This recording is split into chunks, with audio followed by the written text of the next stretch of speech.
We still have that accident on I-81 at exit 310 in Frederick County that is closing all of the northbound lanes. So it's going to be a rough morning for some of you guys. Sorry about that. The Market-Based Morning Report is next.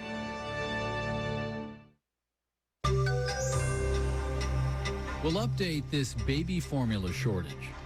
Marketplace Morning Report is supported by UKG, HR and workforce management solutions designed to turn a business from a workplace into a work of art.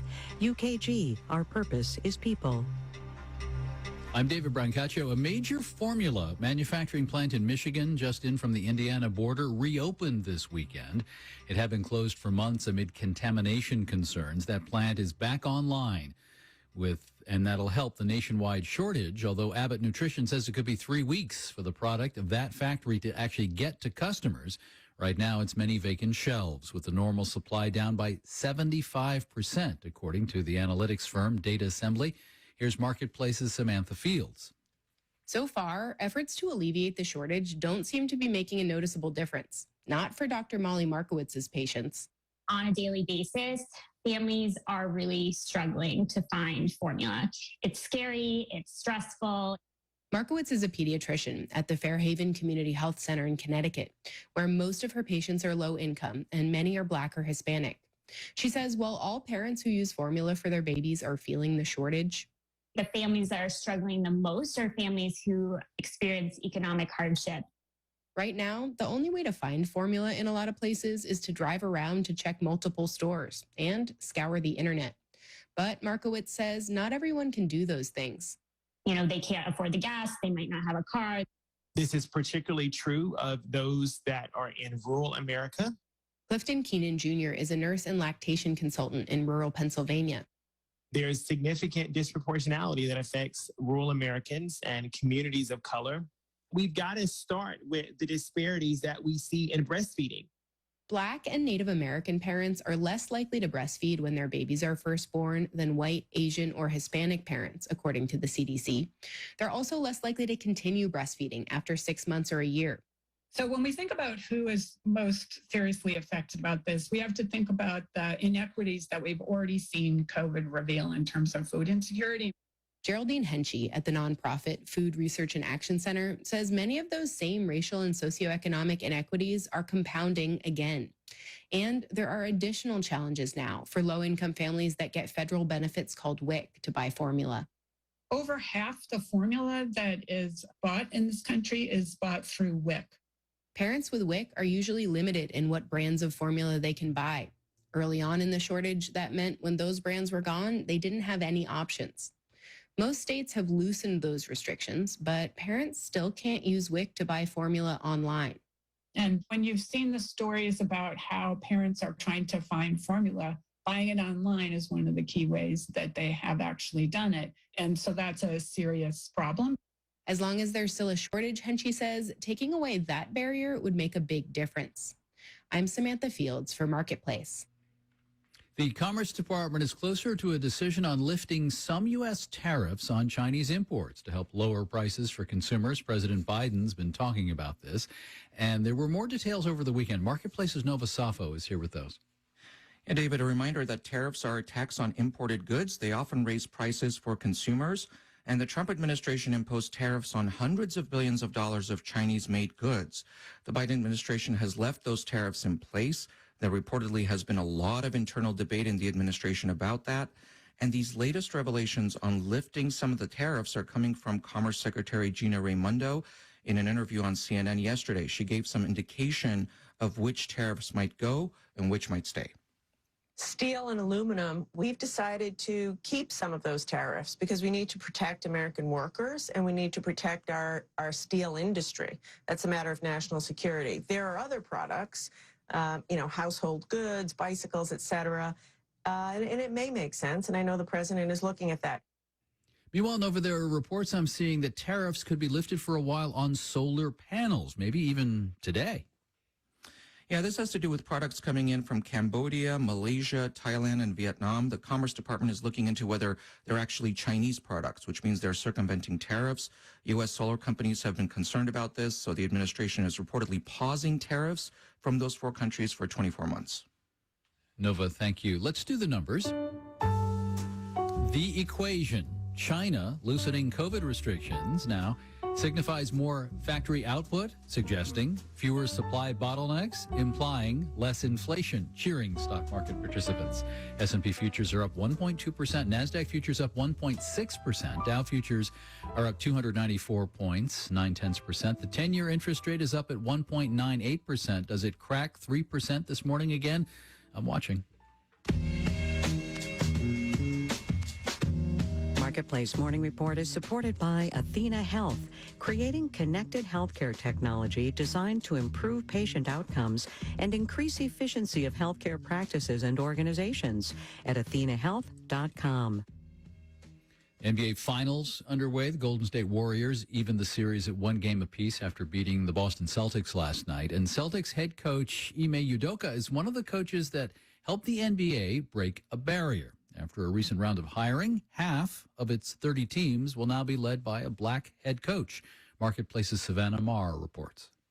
Here's what Celtics player Jaylen Brown had to say about those recent hires of black coaches, including his own, Ime Udoka, at a press conference. I don't understand what took so long.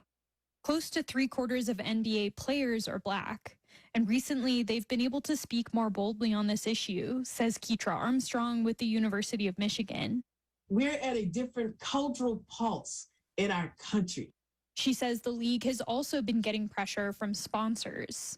So now for sport organizations to address diversity, to call out their own racist practices, that's not an option. It's becoming a requirement. But other parts of the league still haven't changed. Akila Carter-Francique is a professor at San Jose State University. Coaching is one level. But how are Black men and Black women represented in other parts of the organization? Not well, she says, among referees and athletic trainers and in teams' front offices. I'm Savannah Marr for Marketplace. And an Arizona-based police equipment maker called Axon has put on hold a project to make drones that fire tasers at people. The other day, 8 members of that company's ethics panel resigned over plans to offer the technology. Among concerns, the weaponry might be upgraded from stun gun to something more lethal. I'm David Brancaccio. It's the Marketplace Morning Report.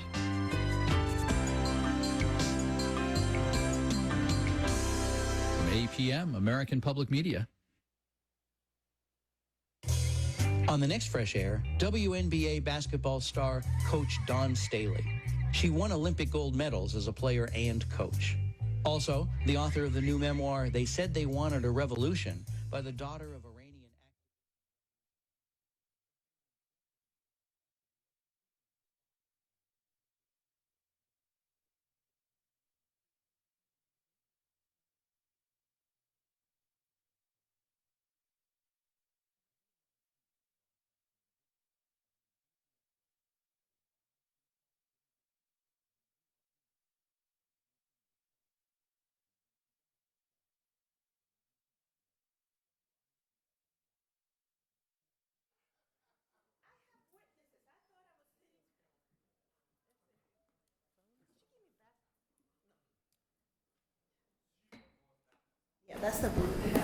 Good morning, everyone. Good morning. Good morning. And welcome to the June 6th, 9 a.m. Roanoke City informal session.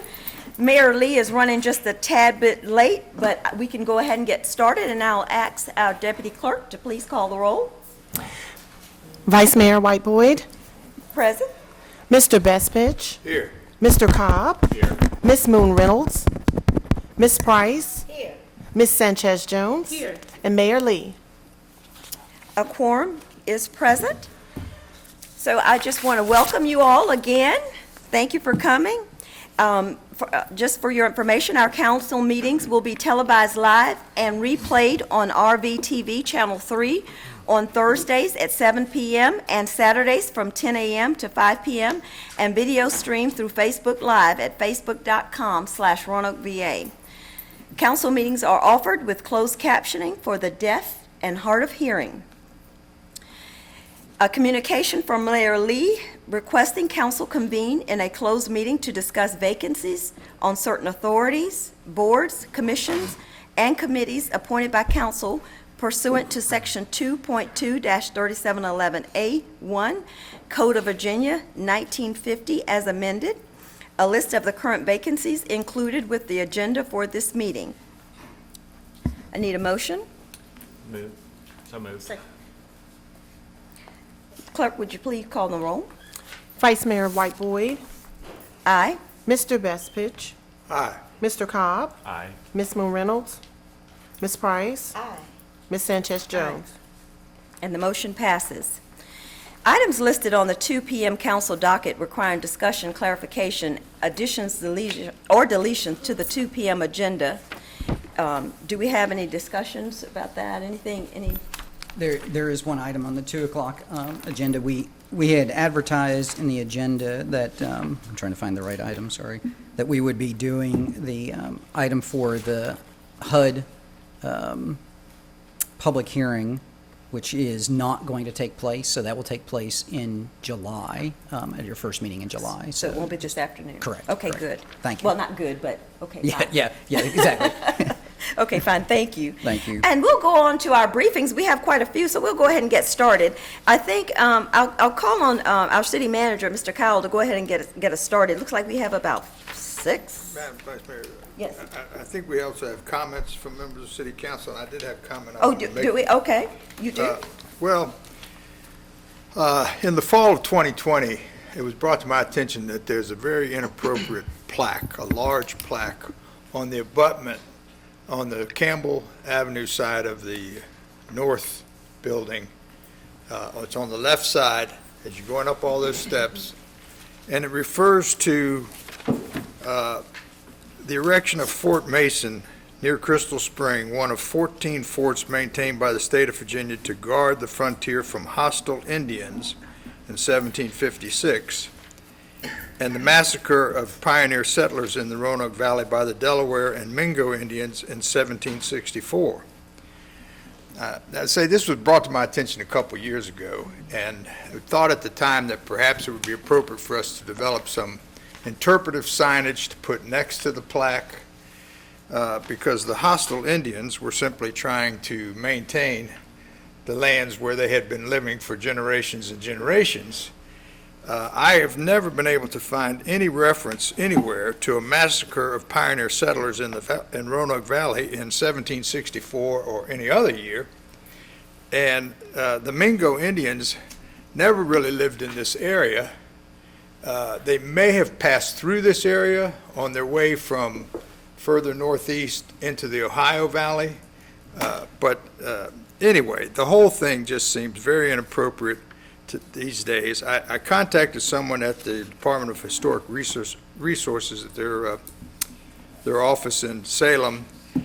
I thought we were going to do some work together on this, but that never panned out. So at this point, I would like to, if there's no objection from any member of council, I would like to ask the city manager to see about removing this plaque, and if the Roanoke Committee of the Colonial Dames of America in the state of Virginia would like the plaque returned to them, that's fine. If they don't, then we can perhaps dispose of it otherwise. Any objections? Would you repeat, where is this hanging right now? If you're on Campbell Avenue, coming up all those big steps, on the on each side there's a abutment that comes out like this. On the left-hand side, you know, 2020, I had been in Roanoke since 1991, and I never knew it was there until somebody pointed it out to me. And it's very easy to overlook, but it's, I think, very inappropriate to refer to the indigenous population of this area as hostile Indians. And the other thing, the 14 forts, there was a plan to erect 14 forts. There were never more than 3 or 4 of them that actually got built. There was one in this area, but there were never 14 forts. So it's just historically inaccurate in so many ways, and highly offensive to the indigenous population. You may have seen in the paper about the powwow that the Monacan Indians have been able to have again this year for the first time in a long time.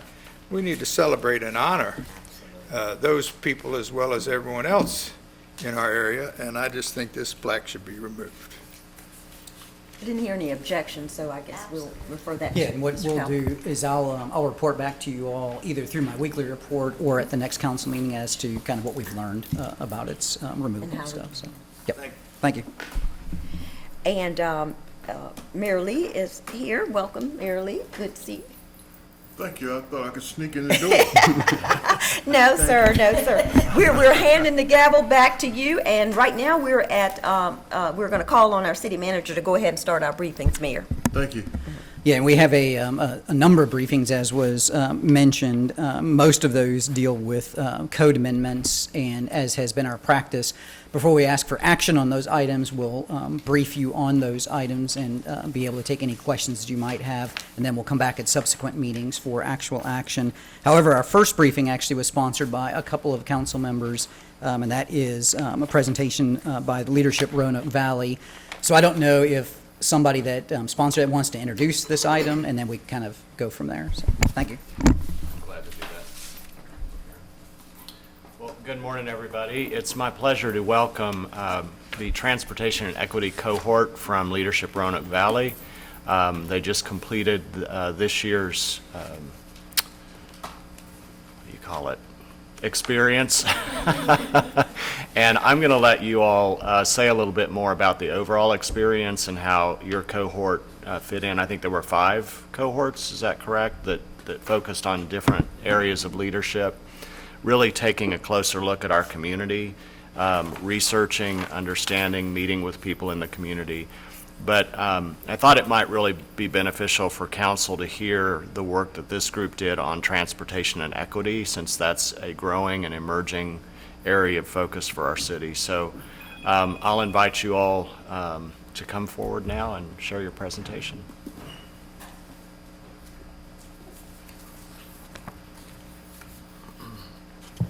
Well, good morning, Mayor Lee and members of council. Thank you so much, Mr. Cobb, for the introduction, and thank you for allowing us to speak today. Thank you, Mr. Cobb and Ms. Sanchez-Jones, for sponsoring this. My name is Rachel Spencer. I am Vice President of Strategic Communications at Access, but I am here today representing Leadership Roanoke Valley, and I am joined by my team in the back here, Ileana Sepulveda, Kim Vaya, Daniel Holler, Thomas Fellers on the other side of me, as well as Eric Shaw with the Roanoke Regional Chamber, and Stephanie Frost, who was one of our advisors. And so we're here today because we really do want to explain a little bit about what Leadership Roanoke Valley is, and the work that we did looking at transportation issues within the city. So if you're not familiar with Leadership Roanoke Valley, it is a nearly 40-year-old program that is sponsored by the Roanoke Regional Chamber.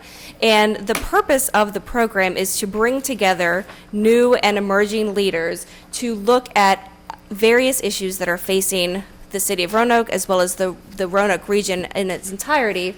And specifically this year, we had 5 teams looking at issues facing workforce development, healthcare, transportation, environment, and community development. And so with this program, participants, there were 30 or so of us this year, participate in community dialogue. We bring together a number of different voices to the table to really look at not only our own professional leadership development, but creative problem solving, working to educate and raise awareness on key issues. And so those of us that are here today, our focus really landed on lifting stigma and igniting advocacy for equitable transportation solutions in our city.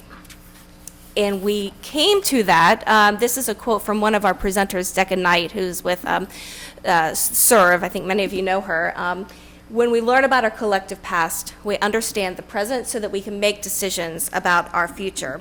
And we spent months speaking with a number of different people across the region, anybody who had anything to do with transportation, to really understand where we have come from, and going all the way back to the impacts of urban renewal and how transportation decisions were made as a result of that, all the way to the current city plan, which does focus on equity and looking for more equitable transportation solutions.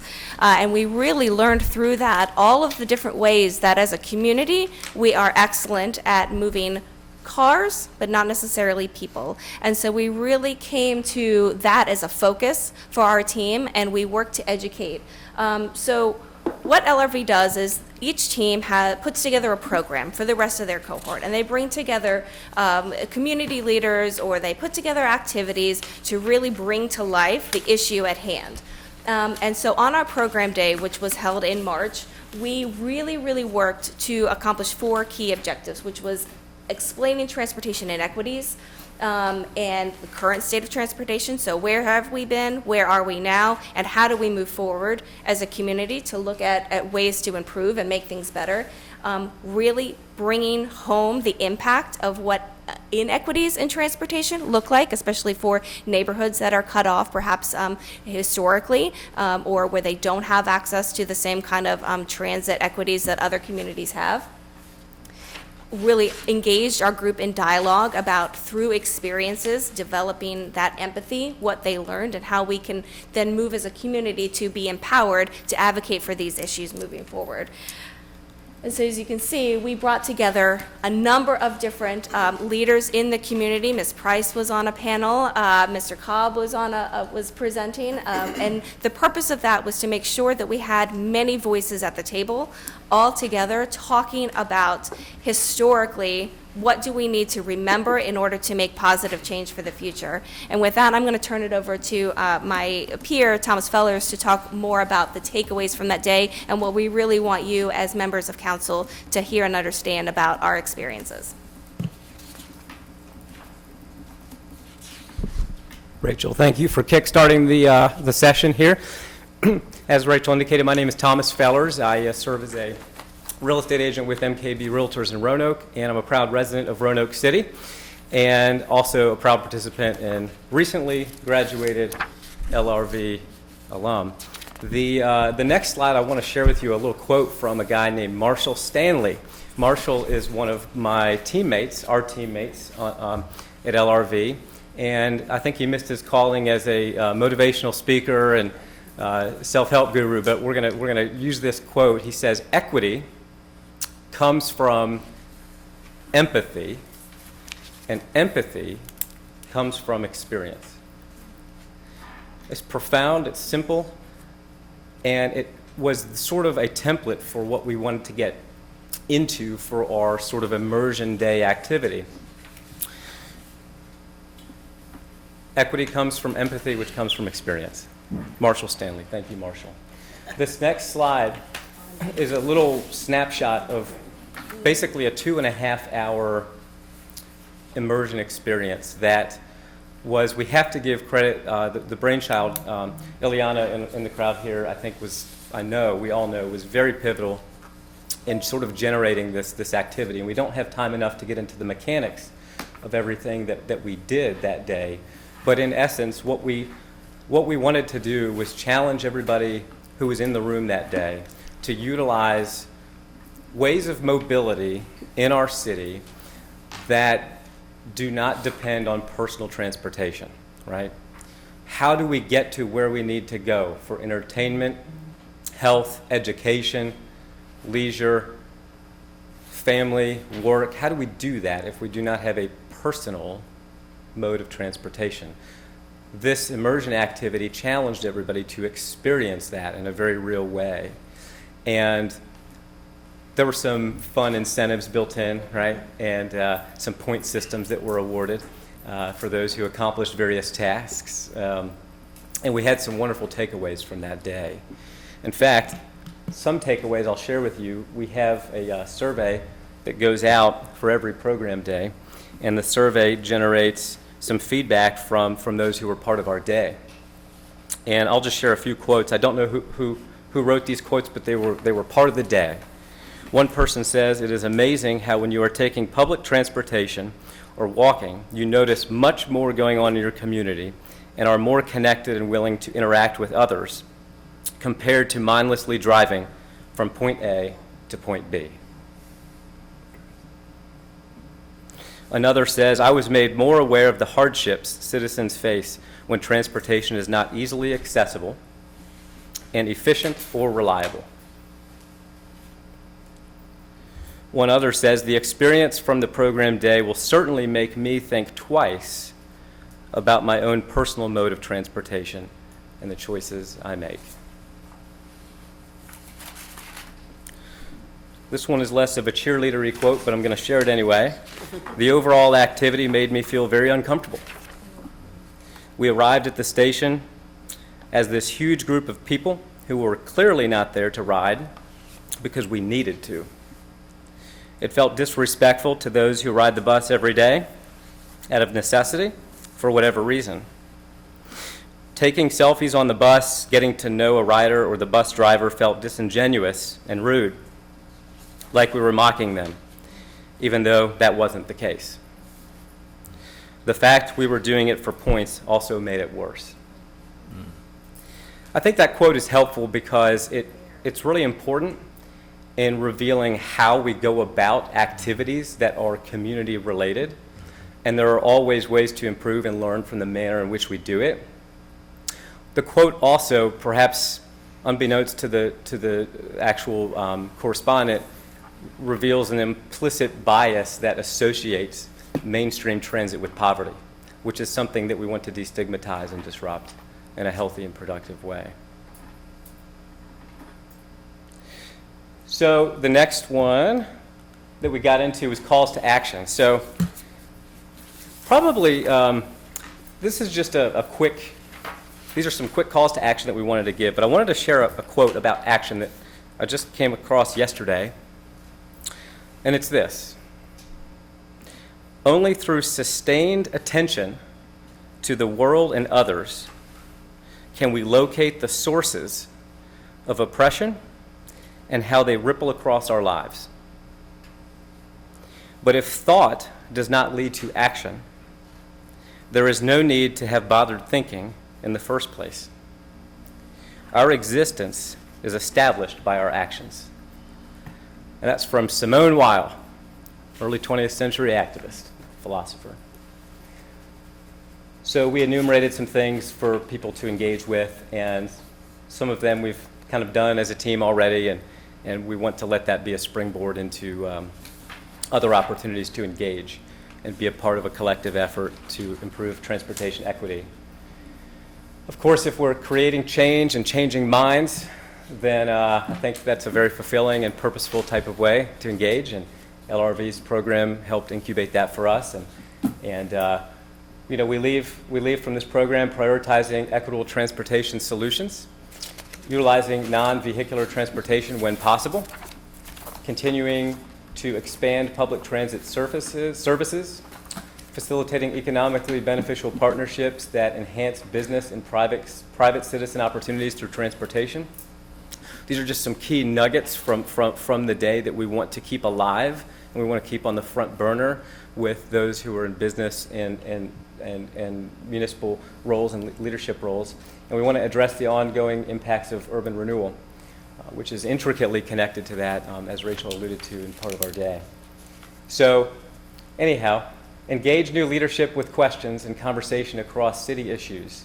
LRV generated more than 40 new passionate and influential advocates for transportation equity.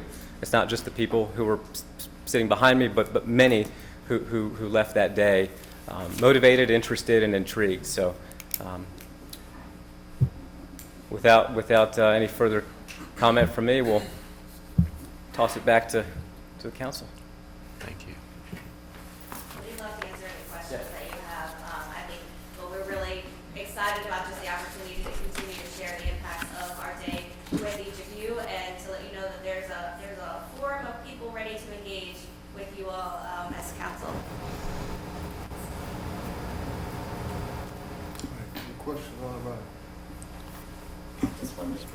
Ms. Price, can you all speak directly in that mic? I'm having difficulty hearing a lot of things. You got soft voices.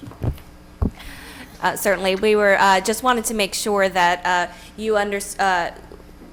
we keep these, as Thomas mentioned, that we keep these issues and topics alive. And most importantly, we graduated last week, so technically we are under no obligation to continue any of this, but we became very passionate advocates for this topic, and we want to continue to keep this alive. And I think the power of Leadership Roanoke Valley is that we did inspire a number of different people, new leaders, ready to engage in these conversations. And so we want to let you know that we are here, and we are ready to engage and continue conversations with each of you and with others in the community about ways that we can make a difference.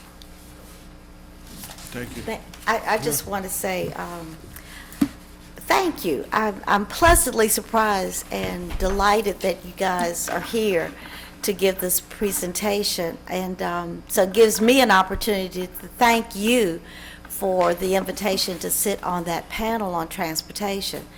I had sent a message, and I don't know if you guys received it, because Vivian has since left Roanoke, which is heartbreaking. But still here. Oh, I'm sorry, Vivian McMahon. Let me clarify that. I'm so sorry. Vivian McMahon, who was with United Way and the team leader for this particular cadre. And I just told her there are two things that I took away from participating on that panel. First, the fact that we have such a youthful group of young, I don't want to say young people, but a generation that recognizes the necessity to look at these kinds of issues because, as my colleagues and lots of folks have heard me say, you can't address what you don't first acknowledge. And if nothing else, hearing that you've piqued the interest of 40 people who are willing to say, here is an issue that we must continue to address. And having the time and the opportunity to really delve into the historic perspective of our city and our transportation issues, the fact that we have generational poverty, all of these issues just kind of summarize the necessity for why transportation is not just something for a certain segment of folks. It is an issue for all of us. So I just want to personally thank you all. I learned a lot that day as well. Didn't get a chance to participate on the Transportation Challenge, but my goodness, thank you for sharing, the comments that were generated from that exercise, because it was a very eye-opening experience. So thank you all again, and if I can be of any other assistance, please don't hesitate to call on me. Thank you. Ms. Sanchez-Jones. Good morning, and thank you for all that you have done. I am really pleased to hear what you said about people getting to know the neighborhood that they go through. I rode the bus for about a year, and to me that was my family. Everybody that came on the bus, you knew each other. It's your community. So, and I know the hardships that people have by riding the bus. I decided that we didn't need another car at the time. That's why I rode the bus. So this is very important to me, the work that you're doing, and I would like to join whenever you want me to be there. So thank you very much. Carrying the charge. Yes, thank you. Yes. Ms. Cox. Thank you. Thank you all again. I think there's so much value in this, and one of the most important things to me about this whole experience was the number of people you introduced to public transit that have never ridden public transit, and the variety of reasons that people can access public transit. I think Valley Metro has worked really hard to address the issues around stigma. We encounter that resistance in a number of ways. When we're trying to make decisions that bring the benefit and value of public transit to the forefront of people's minds. And so we have to find ways to honor the value of it so that we can meet that resistance with facts and the variety of reasons that people access transit. And as you said, you see the beauty and fabric of our neighborhoods and our city in ways that you wouldn't if you were just driving through in your own vehicle. So thank you all, and I want to thank Leadership Roanoke Valley. I encouraged Eric and Terry and others that because of this kind of experience, I think people who go through Leadership Roanoke Valley bring great potential to our agencies, boards, and commissions for the city of Roanoke, and to have that opportunity to apply for those boards and agencies increases our availability of talent and expertise to draw from. So thank you all very much. Thank you. Thank you all, and I'm glad to see on this committee Roanoke County represented, because we say in one term the city of Roanoke, then in another phrase we say Roanoke Valley, and there's a difference. And I hope that we can keep the dialogue going, because we need our friends in the county to help us as we go forward. So thank you, and thank you all that are in the county that are serving on this committee. Thank you. Thank you all so much. Let me see your list there, Madam Chair. All right, code amendment. Oh, that's Bob. You go ahead. All of the next ones, actually, Tim's going to be presenting those. There may be some additional information that is necessary for me to add as well, but otherwise, these are all items that Tim and his staff have worked on. And again, these are for informational purposes and to receive any questions that you might have as we prepare to bring these forward for actions. Thank you.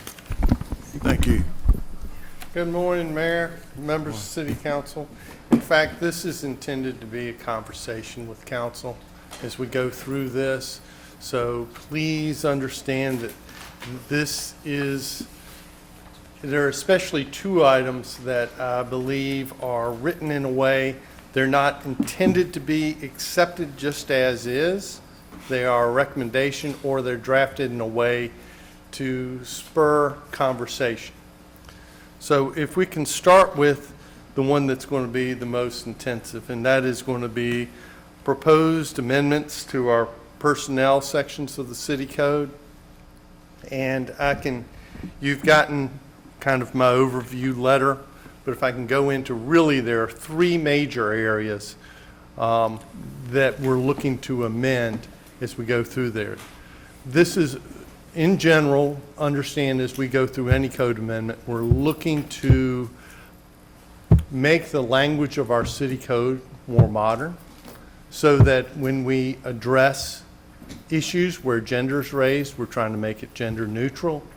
Just as we went through the criminal section, those sections that no longer apply, we try to do those things and keep in mind the principles of equity and inclusion as we go ahead and change our code, which very often was written in a different era. It was interesting to hear Councilmember Bethpitch bring up a sign that at the time that sign was put up, I suspect that language was very appropriate for that time. But in today's society, I concur with him that if we can address that, it'd be wonderful. So we try to do that with our city code. Now let's go through the three areas that I think are major changes, and let's take them one at a time, and I'll prompt discussion. One of the things we look to do is streamline the process for adopting our personnel operating procedures. So what we have proposed here is a process very similar to federal regulations. And that is that you have a comment period, you post them, you publish them, you give everyone an opportunity to comment on the proposed changes, and after the comment period, you consider those comments, maybe make some tweaks, and then you authorize the city manager to adopt that. Now, I have, as we've gone through these proposed changes, I've talked to various employees. This isn't official, this is just directors, regular supervisors, employees at all levels. I've tried to just get a sense of how they might take this. I will relate to council that certain employees say, I kind of feel more comfortable in some ways if the Pepsi is still approving it, but they love the idea of the comment period because currently in the code, the way the process is, you have to go to a public hearing at the Pepsi. Well, that might be fine, but what if you're someone who wants to comment on proposed changes and you're going to be out on the job at Public Works? You'd have to take time off and come in to make that comment. So I think that overall, the idea of a comment period was very well embraced by both the administration and by employees.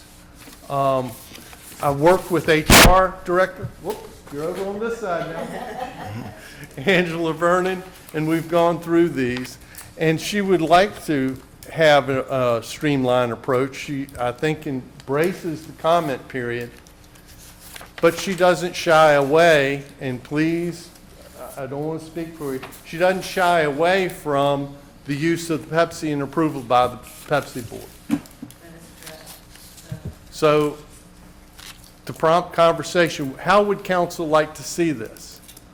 Do you want to go with the more streamlined version that's been drafted, or maintain a little bit of the comment period and the POPs being approved by the Pepsi?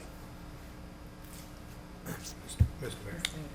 Mr. Bestridge. Thank you, Mr. Mayor. Thank you, Mr. Spencer, for putting that out in front of us.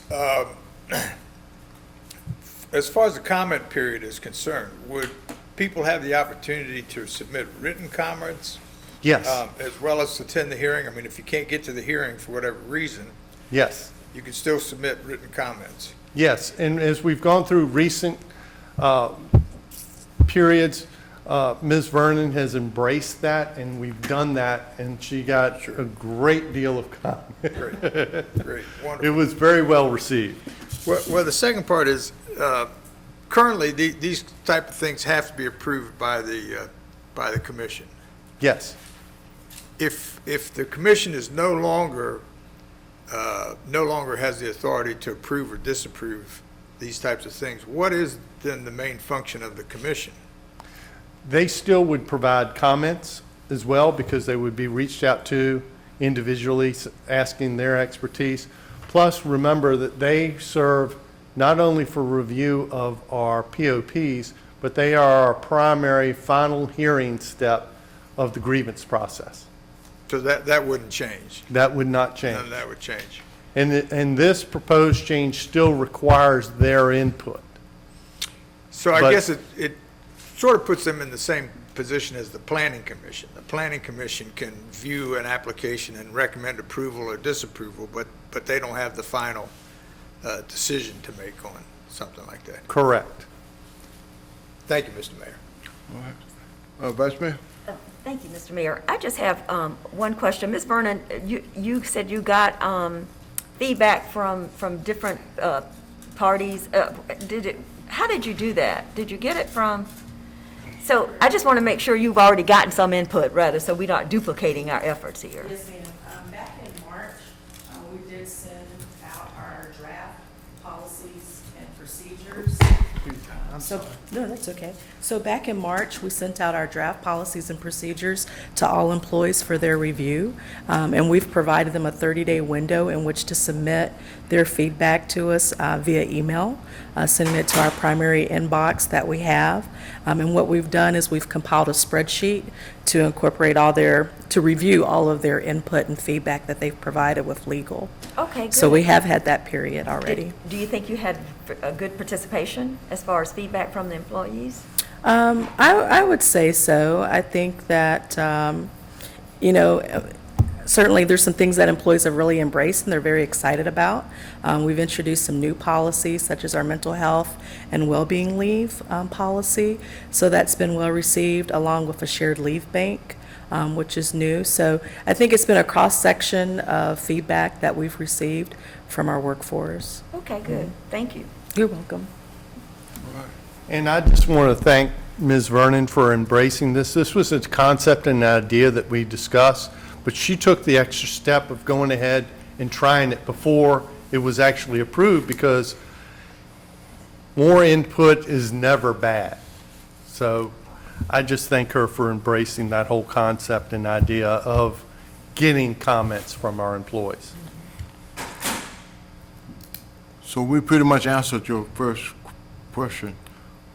Do you want to keep the Pepsi and add is that the majority? Keep Pepsi, but add a comment period. Add a Right. comment period, I would Right. say. Yes. Yes.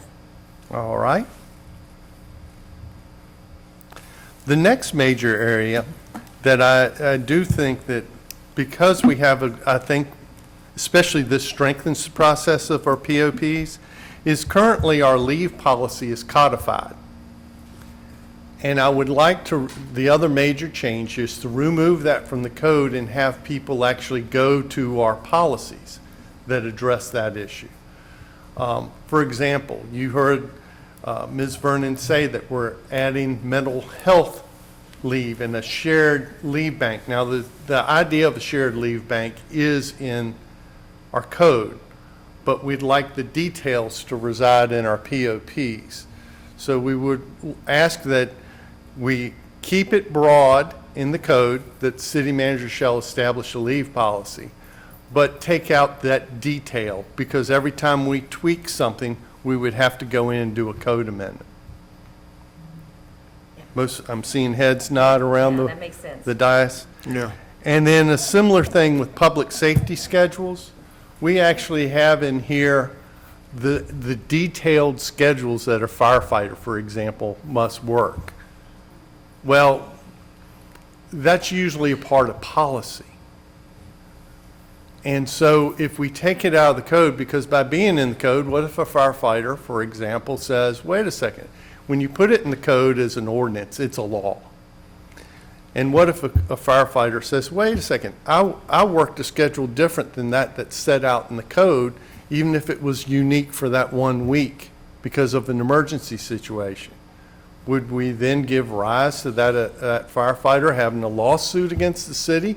Hey, your code says this is and I'd like to pull that out, put where most localities put schedules, which is in their policies.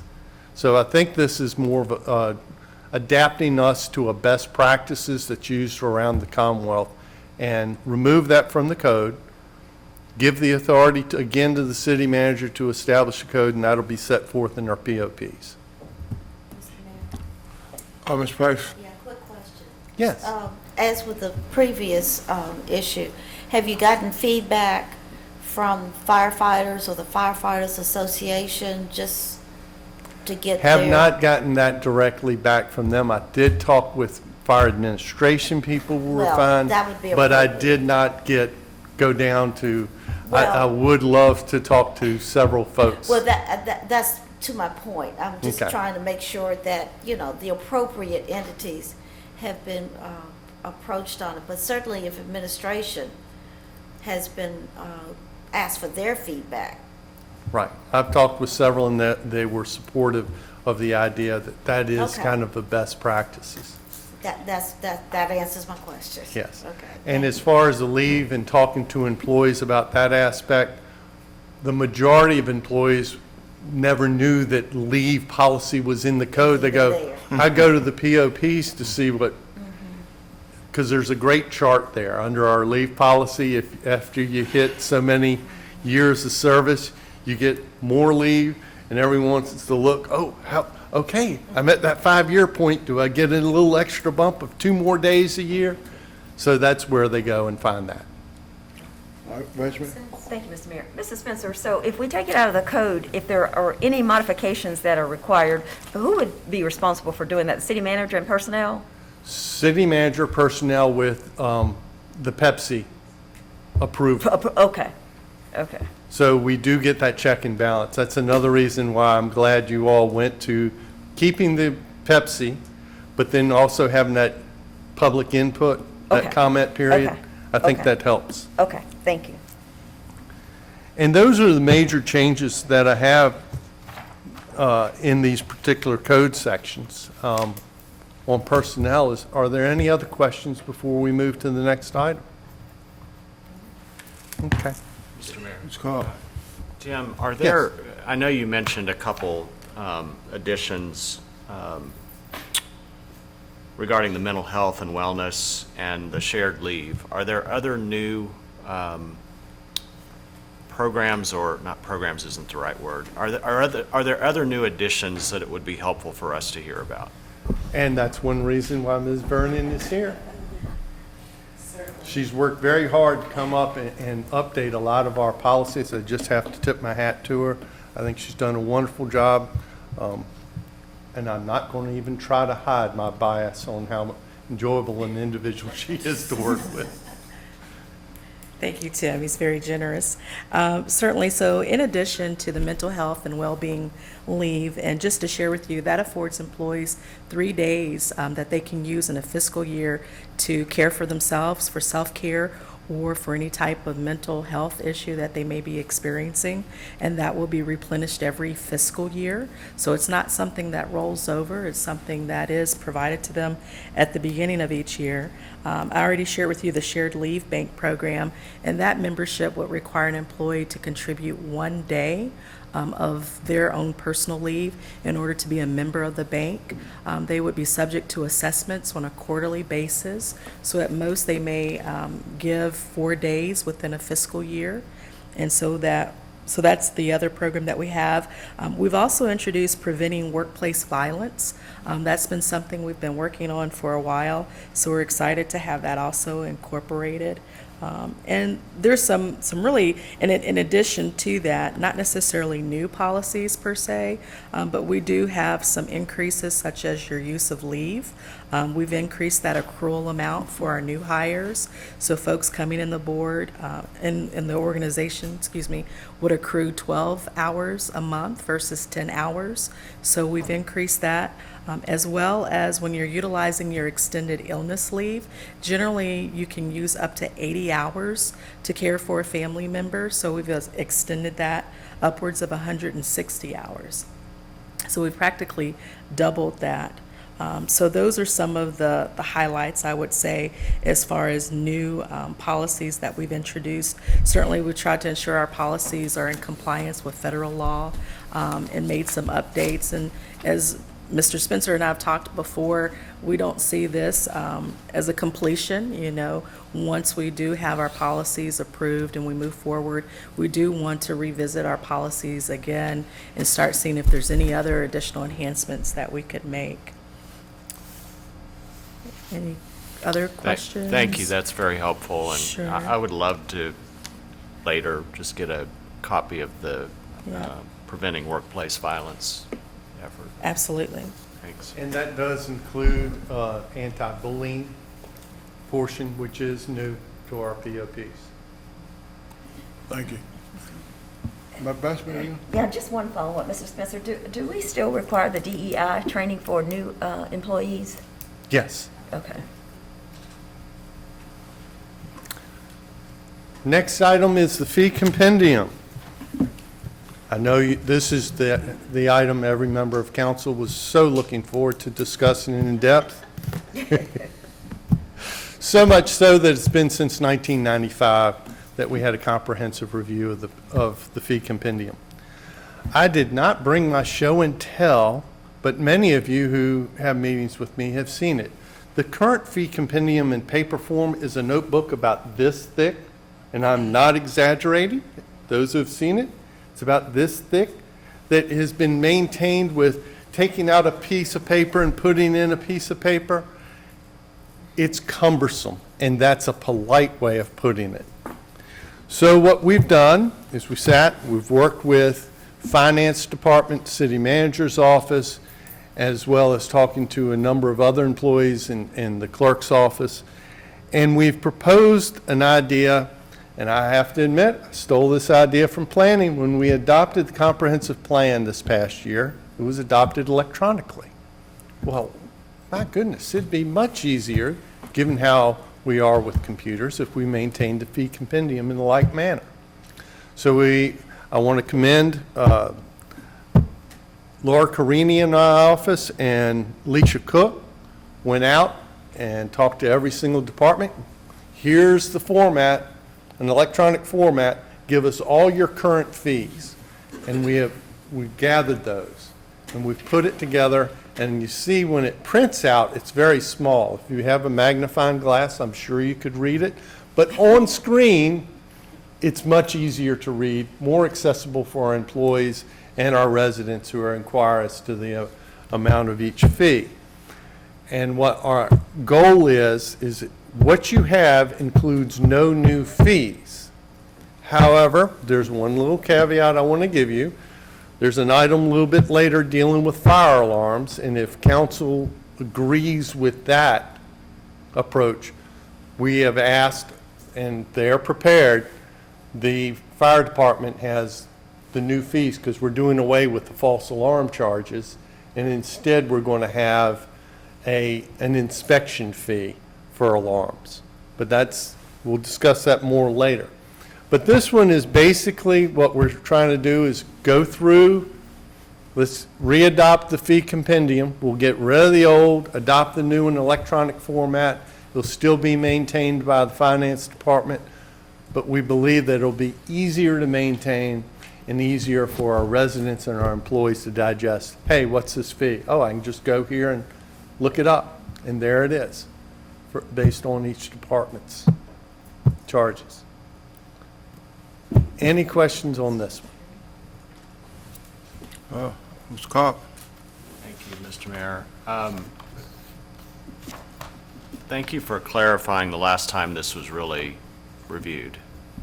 1995 was just a couple years ago. I have a question I know that each department tends to review their fees at different times. I think it was a couple years ago, adopted a new fee schedule for Parks and Recreation.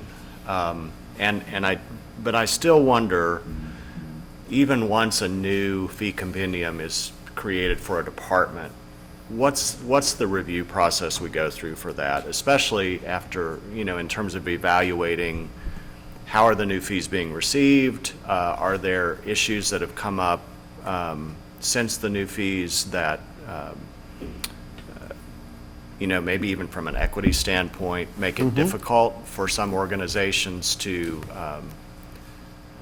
access those fees? And one example I'll give is I know that we have different levels of fees for greenway usage, depending on the number of miles and the section of the greenway that is utilized for that. And for some, I hear from some smaller nonprofits who like to access the greenway that the way the fee schedule is set up now, it's almost prohibitive for them to be able to access that because of the fee. So I raise that question because I don't know what the big picture is in terms of how that's. The council would review that as a part of your annual budgeting process. So probably in an example like what you're raising would be part of the discussion at the budget planning retreat, and then ultimately get incorporated. Or if staff saw either a need for a change, partly because of the response of the fees that are in place, we may raise those also at the retreat as it works its way through. But that would be kind of the check annually. You'd be able to look at that. A good example of that is it's in those discussions that we actually talked about the level of subsidy that is appropriate tied to parks and recreation activities for, say, youth, for example, where what we charge is expected to recover very little of the cost of delivering recreation programs for youth versus like the trips that adults take, we expect to recover fully 100% of the cost associated with those. That's when those discussions would take place. I appreciate that because I know that there are a lot of other factors that go into this, and so helping the public understand that too, I think, is really important. I'll bring it up at the budget planning retreat. So, Mr. Powell, let me just follow up with that. Sure. So essentially, if we do bring it up at the budget retreat, you're saying that we can have some input on the Yeah, absolutely. I mean, because again, at the end of the day, ultimately, you all are approving that fee structure, for example, with the Parks and Recreation fees, that had to be approved by council. And so you would, same kind of thing, we seek a change in that, that's where that conversation would begin as we work through, for whatever reason. It may be because costs have gone up. Certainly in conversation with Right, them, though. right. We would certainly have to be, in conversation with them, so Yes. we can understand why those fees are the way they are. But I'm just glad to hear that we could have Yeah, some absolutely. input. Okay, thank you. And our hope and goal is that by taking this process with this removal, is that it is more accessible to council as well, so that you can see what the fees are. If you're curious about what Parks and Rec is charging for everything, it should all be right there electronically. So we're hoping that we make it easier to access and easier to maintain. In each department, or is it all in one place? It's going to be all in one place, but by department. Okay. And Finance Department will be maintaining them, but we'll go through the same process. Now, the one other thing that we did change is previously the fee compendium was a resolution. You'll see this is an ordinance, and you'll ask why. Well, for parking fees, all planning fees, they need to be adopted by ordinance. So that way, it makes sense that all fees be adopted by ordinance. Now, one thing, and I'm going to, one of my favorite things that Dan Callahan used to say, belts and suspenders. So you will notice that we're doing a little belts and suspenders, even though we're not changing any of the planning department's fees.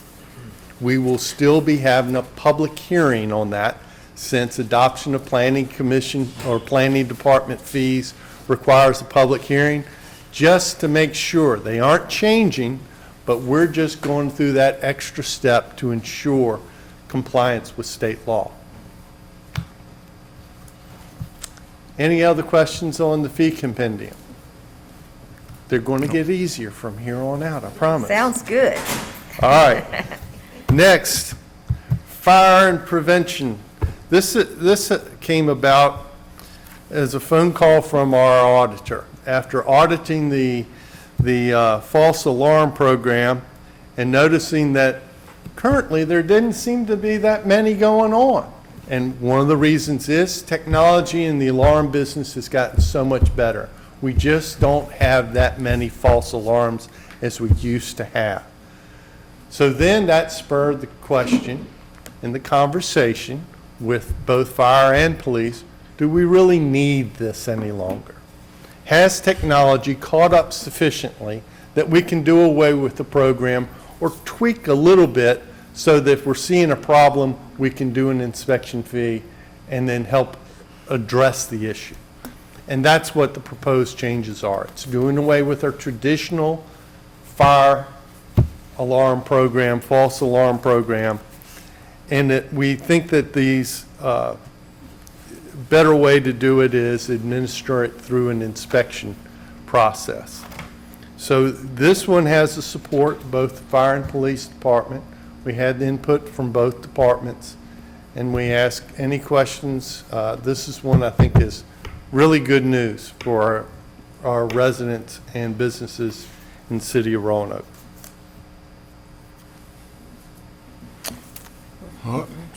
Thank you. The next one, and this is, I'm going to tell a story, and I'm hopeful that you'll be in support of this proposed change, not for the developer, but for a secretary. I will tell you a little story. Secretary's getting ready to go on vacation. She's excited about her vacation. She's been asked to prepare the check to pay the taxes on one of the properties that got redeveloped. And she did. She put it in the envelope. She put a stamp on it. And then she went on vacation. She came back from vacation, and there was that envelope with the stamp and the payment for the taxes sitting there. And all of a sudden, the developer lost all of his incentives within the first year for non-payment of taxes in a timely manner. And that's fine for that first year. But this developer, because of an honest mistake by a loyal employee for a long period of time, lost it forever. And we're asking to make this particular change to address that issue. We believe that if you're late on your taxes, you shouldn't get the benefit set forth in our code for that year. But if you pay all taxes, penalty, and interest, that it would be available to you the following year. You've made the necessary investments that we use to incentivize this program, and we'd ask that you, not for the developer, but for that secretary, I ask that you adopt this. Yes, I was very happy to see the change. Thank you. Anybody else? Mr. Bestfit. Well, I just wanted to ask one question, because a lot of times these incentives that you're talking about are, say, over a 5-year period, so much a year for 5 years. So if you miss it the first year, does the deadline get extended, so it's still 5 years, but you only get the 4 years that's You left? only get the 4 remaining years. So there's still a penalty for not paying those taxes in a timely manner. And the But same- it's not quite so severe. Right, and the same thing, if it's the 4th year, you miss it, but the 5th year, you can still get the incentive. Exactly. So any time during the, unless, of course, it's the last year, and then. If it's the last year, well, you lost it. Right, okay, thank you, Mr. Mayor. Thank you. Anybody else? All right. All right. And then the next one, this is a request that came from our housing authority. And I've handed out to you, because I apologize, I meant for it to go out in the package, a resolution.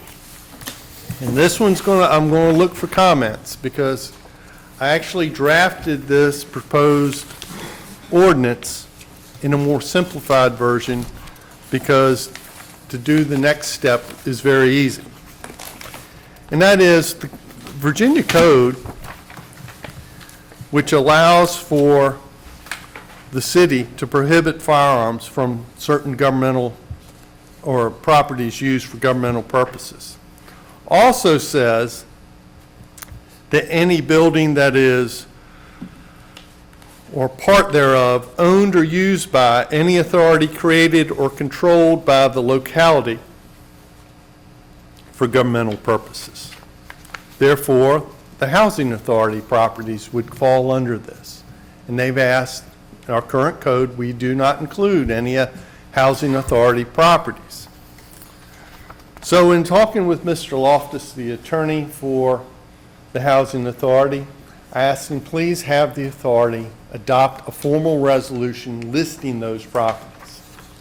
Now, you will notice that the code provision does not include a listing of the properties. And if you look at the listing of the properties, it does not include all of their properties. It includes their site manager's office on various, such as Lansdowne Park, Melrose Towers, but not the entire, not the residence. My question really for council, you see the more simplified version that simply allows properties owned or controlled by that are used for governmental purposes and have been designated by the housing authority. So it doesn't list them. Now, there's an opportunity here. I wrestled back and forth whether to put in our code a listing of these properties, which would make it extremely clear to everyone and maybe prevent some resident saying, wait a second here, did I understand that I can't have a firearm as a resident of X? Or no, you can. They didn't do that. They only included the site manager's office. So my question to the council is does it make sense to include the list in our code when we do this? That way it adds clarity to the process, and it ensures that if there's a change in any of those properties, it has to come back to council as a code amendment. I just have one question. Yes. All right, just a moment. Go ahead. I'll Thank you, come Mr. to you. Mayor. So, Mr. Spencer, does it not include common areas at these facilities? I mean, at the, like sometimes like in they have rec rooms, like at, I think it's Lansdowne. They have, yes, they have common areas. So that, is that to include those or no? It does not, they did not ask that those be included. Oh, okay, I'm surprised that they wouldn't, though. But that's. I put that's it clearly in up to their them. choice, that's why I wanted a resolution designating exactly what properties they wanted to include.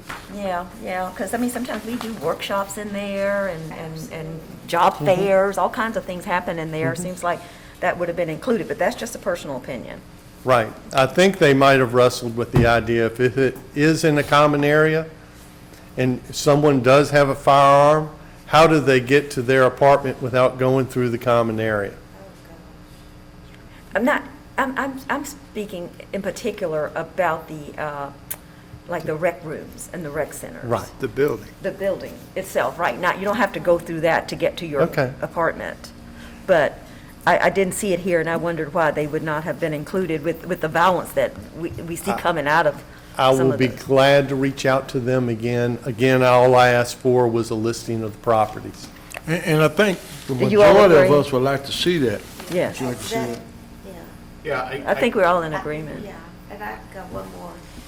Oh, go ahead, Ms. Yeah. Oh, yeah, you done? Yes, sir, thank you. Ms. Price? Well, yes, that's exactly what Trish just brought up.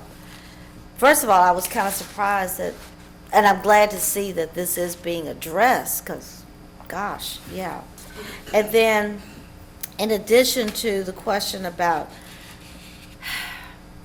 the display of firearms in common areas, once this is fleshed out, will there be signage to display that Yes. firearms are not allowed in these specific locations? Yes, that's part of the requirement of the state law as well as our local ordinance.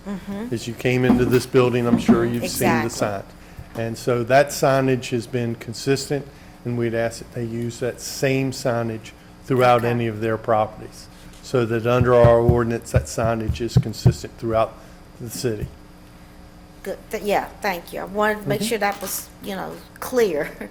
But I certainly agree with common areas perhaps being, I will be glad. I'll reach out to Mr. Loftus, see if they wish to put certain of those areas and provide that list. Am I hearing from council that you would like to see these properties listed? Yes. Okay. Mr. Carl? Okay. Mr. Carl has a question. no doubts. So I'm fine with them being listed, but I do have a question because this came up in something earlier that you mentioned about the code. If these are codified, then anytime there's a change in these locations, that code has to be amended. Yes. So, and I'm okay with that, but I also wanted to ask, is there a way to include the list of these places as an addendum to the code so that it doesn't have to come, or? If I put it in the code, it's got to come back. Right, That's the exact point I've wrestled with. Right. And I thought for consideration of this, it was easier to give it to you this way, and then if you had the list, you could visualize what a list might look like, versus if I had just given you the list and said, oh, I could cut it, and you'd go, well, what does that look like? So I gave you the easier one with the specific idea to try to get your input. Mr. Bestford? So, thank you, Mr. Mayor. Mr. Spencer, I understand we're sticking with the specific listing. But I'm going, with the intent, Yes. from what I'm hearing, that I'm going to reach out to Right. the Housing Authority for further input about those other properties, the recreation and community rooms at each of their facilities. Well, I hate to be the one to bring these things up all the time, but The typographical error at the bottom? number three on the list, there's only one D in Lansdowne. It's L-A-N-S. I thought it was another typo that I found after this went out. And then down on number 5, we've got the Melrose Towners. I don't Again, think we this need the came, N. Oh, there's an I missing from Envision? Yep. Okay, Second item. number 2. I can't help it. Some people. I can't help it. I've tried, I just can't help it. I don't want you to ever stop doing this. Well, there's I going to come a might day get when I frustrated at times, but please never Not stop. the big picture, Ms. Price, let's get the common areas, but there's an I in it. was either an English teacher or. No. I think he's bound to be the editor of something. Yes. Something. Seriously, Mr. Mayor, were you aware that the Roanoke Times newspaper no longer has any copy editors? Wow. That's clear. Period. Yeah, it's pretty obvious if you read the paper, but Yeah. one of the reporters I was talking with a couple weeks ago said that in the past, there was an immediate supervisor, the next supervisor, and then the overall editor. 3 reviews of any article submitted before it went into the paper, and sometimes they still didn't catch it all, but obviously they caught most of it. Now, they don't have any copy editors whatsoever. Whatever they write, misspell a word, misuse a word, poor grammar, whatever, you're going to read it the next morning. I know who's qualified to do that. But newspapers are challenged. I don't think they can afford me. That's a challenge. Any other questions on this matter? Any questions on any of the matters of presentation? I had actually an hour and 20 minutes set aside. You've done You've good. done your job. You've done Done well. good. Thank you. Thank I you. appreciate your, Thank you. Thank you, and I sir. appreciate the city manager and his staff in working through this process in this way. I think that it just is a good way to approach changes to our code, that we bring them to you in this manner before asking you to take action. And Thank you. Ms. Thank Garner, for all your hard work. All right, Bob, does that? That concludes the briefings. Yes, thank you.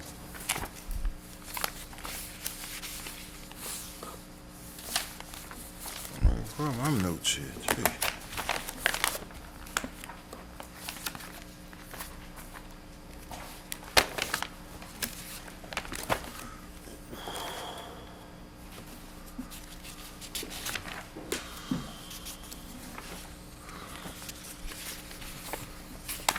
Let me see what Ms. Price, all I have